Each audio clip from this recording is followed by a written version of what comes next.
ഞാൻ ചോദിക്കണം, ഇപ്പോൾ എന്തും ആയിക്കോട്ടെ, യുദ്ധത്തിന് പല കാരണങ്ങളുണ്ടാവും. ഈ കൊച്ചുങ്ങളെ കൊല്ലണം എന്തിനാ? നമ്മൾ പണ്ടത്തെ പോലെ രണ്ട് സൈനികരെ ഒന്ന് അടിച്ചു തീർക്കുന്നത്. ഇതിപ്പോൾ എന്തിനാ ഈ കൊച്ചുങ്ങളെയും ഈ സ്ത്രീകളെ കൊല്ലണം എന്തിനാ? എനിക്കത് ഭയങ്കര ബുദ്ധിമുട്ടാണ് ബ്രോ. എൻ്റെ കണ്ണ് കയറി. ഞാൻ എൻ്റെ ഉമ്മച്ചിനായിട്ടൊക്കെ റിലേറ്റ് ചെയ്യുന്നത്. എനിക്ക് അത് അറിഞ്ഞുകൂടെ. ചിലപ്പോൾ അതെൻ്റെ ചിലപ്പോൾ ഒരു കുറവായിരിക്കാം. എനിക്ക് അങ്ങനെ ഒരു ഇമോഷണലി അങ്ങനെ ഒരാളായതിൻ്റെ പ്രശ്നങ്ങൾ എനിക്ക് ഉണ്ടാവാം. പക്ഷെ അതല്ലല്ലോ ബ്രോ. എന്തൊക്കെ പറഞ്ഞാലും ഇപ്പം പണ്ടത്തെ പോലെ അടിച്ചു തീർക്കുന്നേ.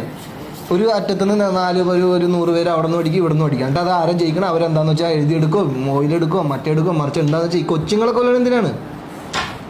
അതെന്തിനാ അങ്ങനെ ചെയ്യണത് ഇവർ? അതോ അങ്ങനെയുള്ള പല കാര്യങ്ങളും ഉണ്ട്. എന്തൊക്കെ അനീതികളാണ് ബ്രോ ഈ വെറുതെ വാട്ട് എവർ ഇറ്റ് ഈസ്. അത് ജനിച്ചു വീണ നമ്മുടെ മതം നമ്മൾ തീരുമാനിച്ചാണ് ജനിച്ചത്. ഈ മതത്തിന്റെ പേരിൽ ഒരാൾ ചൂഷണം ചെയ്യണം ശരിയാണ്. ഞാൻ എൻ്റെ വീടിൻ്റെ അപ്പുറത്താണെങ്കിൽ ഞാനൊരു ഹിന്ദു അല്ലേ?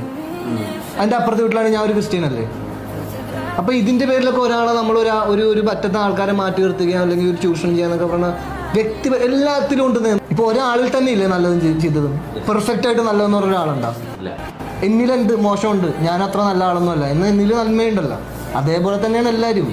അതിന്റെ പേരിൽ ഈ പറഞ്ഞ എന്തിനാണ് ചെറിയ ജീവിതം, നാളെ ആരും എഴുന്നേക്കുമെന്ന് പോലും അറിയാത്തൊരു ജീവിതത്തിൽ ഈ കിടന്ന് ഈ യുദ്ധമൊക്കെ ചെയ്ത് എന്തിനാണ്? ആരെ കാണിക്കാനാണ്? എന്താ നിങ്ങൾ നേടുക? ഈ കുറേ പൈസ ഉണ്ടാക്കി എന്നിട്ട് എന്ത് ചെയ്യും?